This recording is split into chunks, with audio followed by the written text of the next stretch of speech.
It's 11:47 at night, you're standing in the kitchen with the fridge door open, and you're staring at your bank app like it's going to confess something.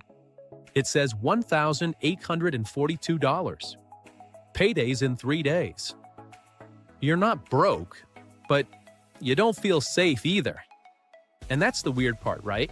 You can be doing fine and still feel like one surprise bill could flip your mood in 10 seconds. If you've ever thought, why didn't anybody just teach me this? You're in the right place. Look, you're not behind because you didn't get some magical class in high school. Most people never got it. Bunnies mostly learn the hard way, in tiny moments like this, when you're tired and you just want the stress to shut up. Here's the thing. The money rules change depending on your stage. What works when you're scraping doesn't work when you're stabilizing, and what works when you're stable won't build real wealth. That's why random tips feel useless. So we're gonna do money school the way it should have been done. First, you'll get control of cash flow, so your life stops feeling fragile. Then we'll handle debt and protection, so one bad month doesn't wreck you. Finally, we'll build the compounding system that turns ordinary income into actual wealth. Let's make this real with a tiny math moment that changes how you see everything. If you invest $50 a week, that's about $2,600 a year. At a 7% average return for 30 years, that's roughly $245,000 from a single weekly habit that's smaller than most people's treat yourself spending. That's why this isn't about being perfect. It's about setting up a few moves that happen whether you're motivated or not. Motivation's cute, but systems pay bills. And I'm gonna talk to you like you're the only person watching. Because the goal isn't to sound smart. The goal's to make your money life feel calm, predictable, and kind of unfair in your favor. One of the biggest myths is that budgeting is about suffering. Reality, budgeting's just telling your money where to go before it disappears on accident. If you don't decide, your life decides for you, and your life loves subscriptions. So the first thing you needed to learn is the difference between bills, wants, and leaks. Bills keep you alive. Wants make life worth living. Leaks are the sneaky stuff you wouldn't miss if it vanished tomorrow. Another myth. You need a complicated spreadsheet. You need a simple scoreboard you can remember when you're busy. Like 3 numbers you can check in under 2 minutes. Your first number is your monthly essentials: rent or mortgage, utilities, basic food, transportation to work, minimum debt payments, and insurance. Not the perfect version, the real version you're actually paying. Your second number is your true free cash flow, which is just income minus essentials. Your third number is your buffer, the gap between I'm fine and I'm panicking. For most people, the first meaningful buffer is $1,000.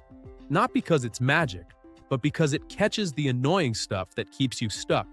This week, open your banking app and set a $1,000 buffer in checking as your personal "don't cross this line" number. Then automate a small transfer every payday until it's real. Now your brain can stop doing math at midnight. That's the first win, quiet. And once you've got quiet, you can actually make good decisions instead of emotional ones. Let's talk about the mistake that keeps people in a loop for years. They save whatever's left. Whatever's left is usually nothing, because spending expands to match the space you give it. If your paycheck hits on Friday, your savings and investing should move on Friday too, before your weekend mood gets a vote. Even $25 a week is $1,300 a year. That's not life-changing in 1 year, but it's identity-changing, because it proves you're the kind of person who builds. And once you're building, the next rule kicks in. Expensive debt isn't just a bill. It's a wealth tax you agreed to without reading the fine print. Credit cards at 20% APR are basically a treadmill that speeds up every time you blink. If you're carrying a balance, you're trying to run toward a finish line while the belt's moving backward. This is where people get defensive and say, "But I use points." Cool. Points are awesome when you pay in full. If you're paying interest, You're buying airline miles with a loan shark. Now we're in the part of money school that actually changes your future, the order of operations. If you've got high-interest debt, especially anything above 10% to 12%, that's usually the fire. You can't out-invest a guaranteed 20% loss. Paying that off is a risk-free return that doesn't care what the market's doing. If your debt's low interest, like a reasonable fixed-rate student loan or mortgage, the math gets more flexible. That's when you can split your focus between paying it down and investing, because time starts mattering more than intensity. Here's a simple decision tree that doesn't require a finance degree. If the interest rate is brutal, you attack it like it's personal. If it's moderate, you pay it steadily while investing. If it's low, you prioritize investing and keep the debt boring and scheduled. One common mistake here is minimum payment forever, because it feels safer month to month. It's not safer, it's just slower paying with more interest. Another mistake is going full scorched earth and keeping zero cash while you pay debt. Then swiping the card again the second your car battery dies. That's not discipline, that's a trap. The better move is having a small buffer while you pay the debt aggressively.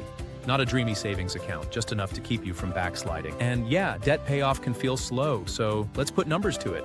If you've got $6,000 on a card at 20% APR and you pay $200 a month, you're basically renting that debt for years. If you bump it to $400 a month, you cut the timeline dramatically and you starve the interest. This is also where your payment strategy matters. Avalanche means you pay minimums on everything, then put extra money toward the highest interest rate first. Snowball means you pay the smallest balance first for momentum. Math likes Avalanche. Humans sometimes need Snowball. Pick the one you'll actually stick with. This week, write down every debt with the balance, the minimum payment, and the interest rate. Then set your auto pay to minimum on all of them and aim every extra dollar at one target you're gonna finish. While you're doing that, don't ignore the protection part of money school, because one bad event can erase years of progress. Protection isn't sexy, but it's the reason wealthy people stay wealthy. If you're driving around uninsured or your health plan has a deductible you can't handle, you're one surprise away from chaos. You don't need to obsess over every policy. You need the basics to not be a financial glasshouse. If you've got a $2,500 deductible, you should eventually have at least $2,500 set aside for that reality. And now for the part everybody wants to skip straight to, investing. Investing isn't a lottery ticket, it's a machine. And the machine works best when you stop touching it. A lot of people think the goal is picking the best stock. That's not the goal. The goal is owning a productive slice of the economy for a long time, while adding money consistently. If you've got access to a workplace plan with a match, that match is a raise you only get if you participate. A 100% match on the first 3% you contribute is literally doubling those dollars. People walk away from that like it's optional. It's not optional if you like money. Then you build consistency, and consistency is where most people lose because it's boring and it doesn't give you a dopamine hit. But boring is the whole point. Boring is what wins. Let's do another quick reality check. If you invest $500 a month, that's $6,000 a year.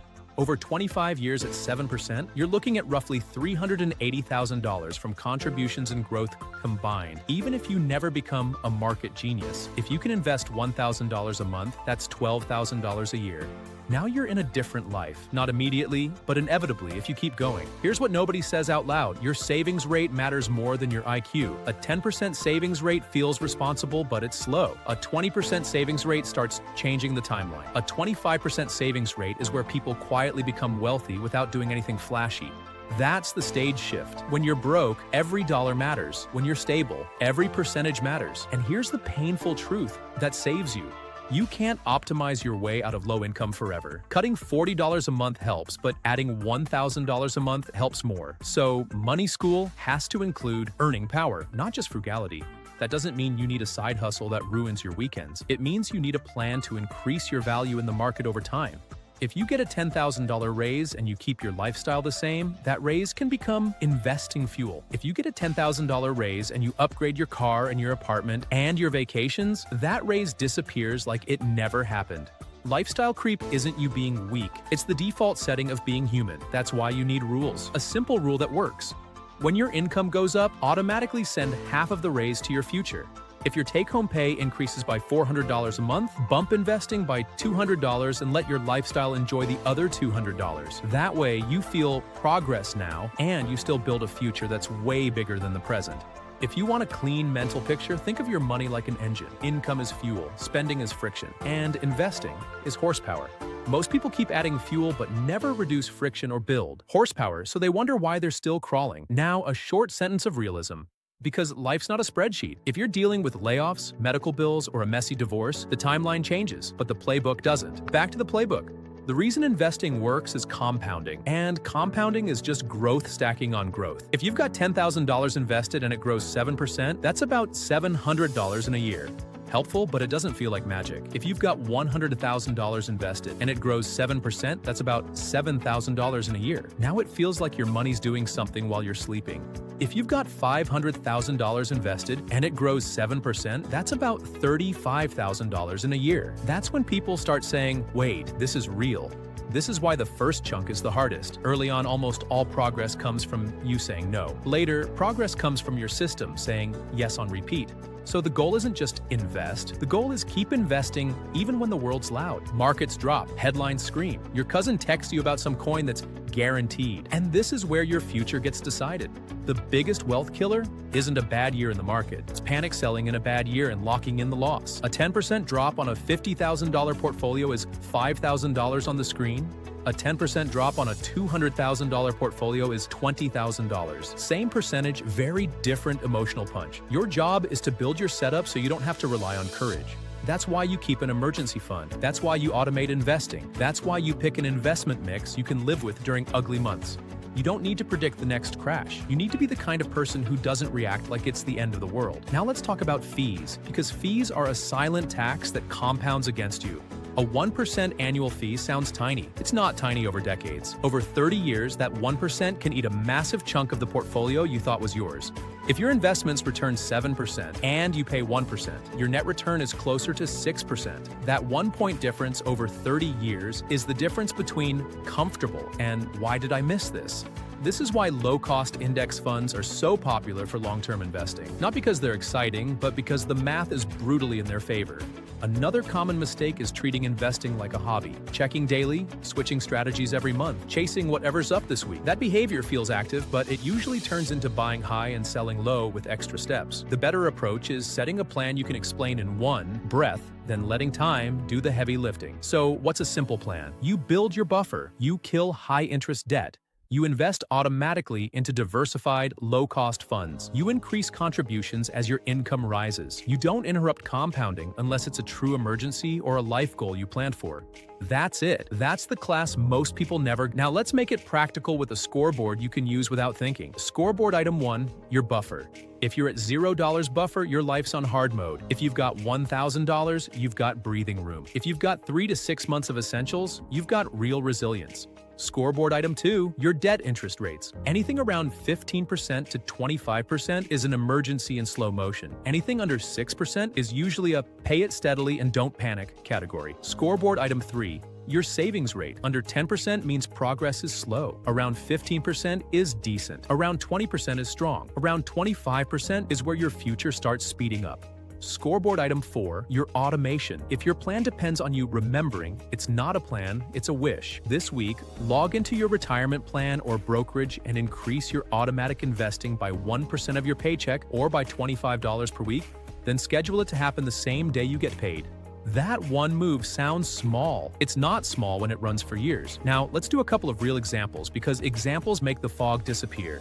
Say you make $70,000 a year and after taxes and benefits, you bring home about $4,200 a month. Your essentials are $3,200. That leaves $1,000. If you send $300 to a buffer until you hit 3 months of essentials, and you send $500 toward debt and you invest $200, you're not doing a little, you're doing the whole game at once, in the right order. Then when the debt's gone, that $500 becomes investing fuel. Now you're investing $700 a month without needing a bigger paycheck. And when you get a raise, half of it goes to investing automatically. Your lifestyle improves, but your future improves faster. Here's another example. Say you're already stable. You've got $10,000 in savings, no credit card debt, and you're investing $600 a month. You feel like you're doing everything right, but it still feels slow. That's where you stop obsessing over tiny spending tweaks and focus on the lever that actually moves the timeline: income growth. If you increase your take-home pay by $800 a month through a new job, a certification, a commission role, or a part-time skill, and you invest half of that, you just added $400 a month to the system. $400 a month is $4,800 a year. Over 20 years at 7%, that's roughly $200,000 of extra future you bought with one career move.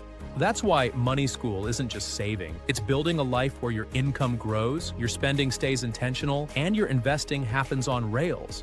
Now let's talk about the emotional traps, because money's never just math. Trap 1 is shame. Shame makes you hide from your numbers, and hidden numbers don't get better. Trap 2 is perfection. Perfection makes you restart every month because you think one mistake means you failed.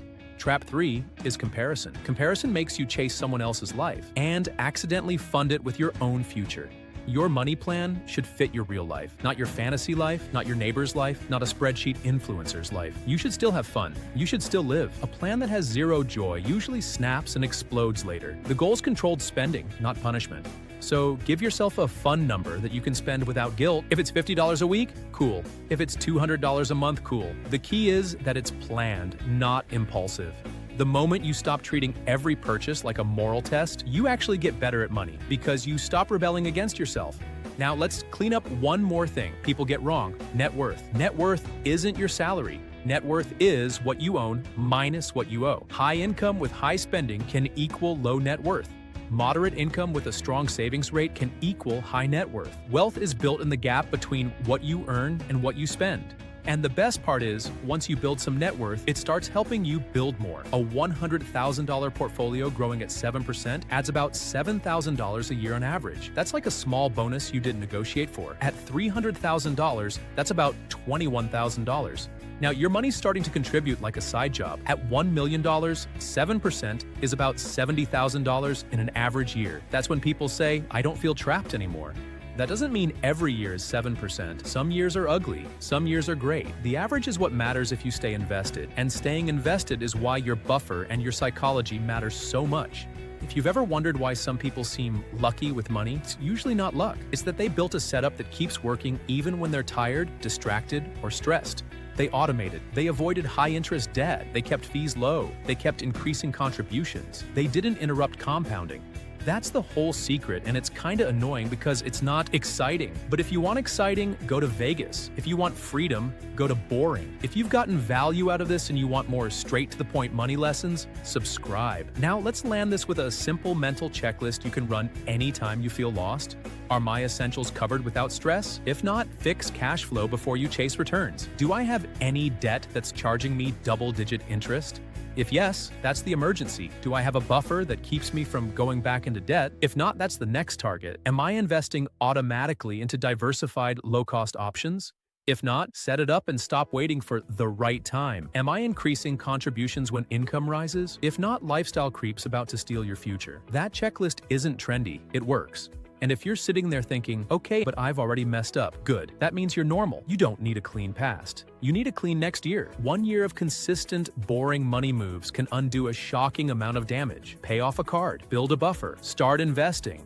Get the match, increase your income, repeat. That's the education. The last thing Money School should have taught you is this: confidence comes from evidence.